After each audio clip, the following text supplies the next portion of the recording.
This is the most talked about topic these days. And Avin, Yes. a 5-year-old Avin, Yes. has got dengue.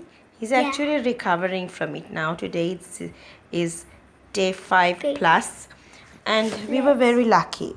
So last Sunday night, he complained of leg pain, and he woke up the next day morning with fever. So this was Monday morning.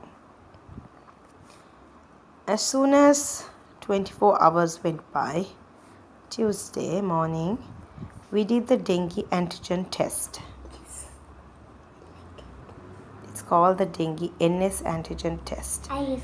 And we did the full blood count. So this was done on Tuesday. Before we got the results itself, we started hydrating him.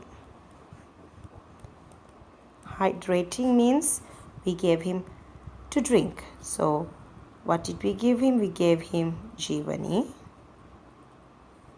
chicken soup, rice kanji, milk, fresh milk, and juice, orange juice and apple juice. So every hour he was drinking. It's the same thing, under juice, orange juice and apple juice. So in a few hours time, we got a call from the lab saying his NS antigen was positive. What's positive? That means that you had dengue. So immediately we called his pediatrician and went to see him. And the pediatrician put him on calcium, vitamin E, and an anti-nuclear drug called rabiprazole. So he had all of these. And of course, he was asked to take Panadol SOS. That means if he had a temperature. So the full blood count indicated that his platelets were going down a little bit. That was not too much of a concern. What was mostly important was the hematocrit. So this thing called the hematocrit. So the hematocrit has to ideally be between 34 and 40. It should not exceed 40. And the other main concern was the urine output.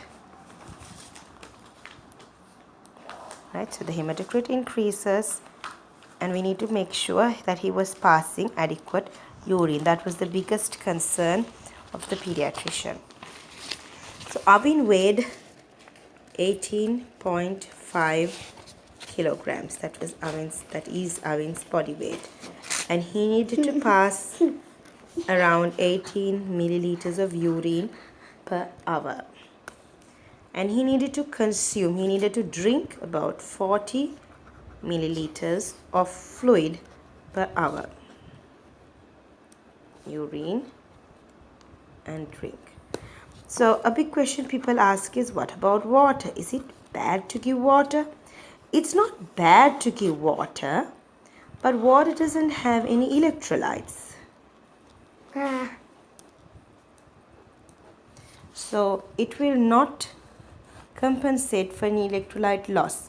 That's why we'd rather give all of these: juice, Jeevani, chicken soup, rice, kanji, and milk. And of course, Avin was able to eat. He didn't vomit. If he was vomiting, we would have not been able to give this, and that may have meant we would have had to admit him and give saline. But he was not vomiting, so we were able to orally provide him with fluids. And we were able to maintain his hematocrit between the normal range. Just on day 2, it went up to 40, but with the hydration, we managed to bring it back within the normal range. His hematocrit ranged between 35 to 38 during these 5 days. So how did I do this? How we monitored was, excuse all the scribbles. So how did we monitor this? We had a column for the input, what he drank or consumed, and we had a column for his output, urine output. So ideally, I had to give him about 40 to 50 milliliters per hour. And if he slept, I would compensate for that number of hours that he fell asleep. And of course, I wouldn't let him sleep for more than 3 hours. He had to wake up. And this is the jug that we used, or the little container that we measured his fluid. So I made sure he got 50 ml of fluid. And we had to measure the urine output also. For that we bought a jug specially for Avins' urine, and this will have to be discarded or kept just for the purpose of urine measurements. There's some water. Yeah, there's some water because I washed it. So we needed these 2 containers, Wow, and we needed a notepad to write down all of our input and output. Yes. Yeah. In Ghana. So now on day 5 plus, Avins' platelets have finally started picking up. Okay. And his urine output was always okay because he was a good patient and he consumed all the liquids that he had to. So in summary, when you do have fever, check your NS antigen day 1 itself. Within the 24 hours, check your NS antigen. Hydrate yourself. Don't eat oily food, fried stuff, oily food. Avoid all of those foods that are difficult to digest. No. If it is difficult, No. you need to avoid that. So eat easily digestible food, hydrate yourself, and of course bed rest, and monitor the urine as well as the intake. The monitor.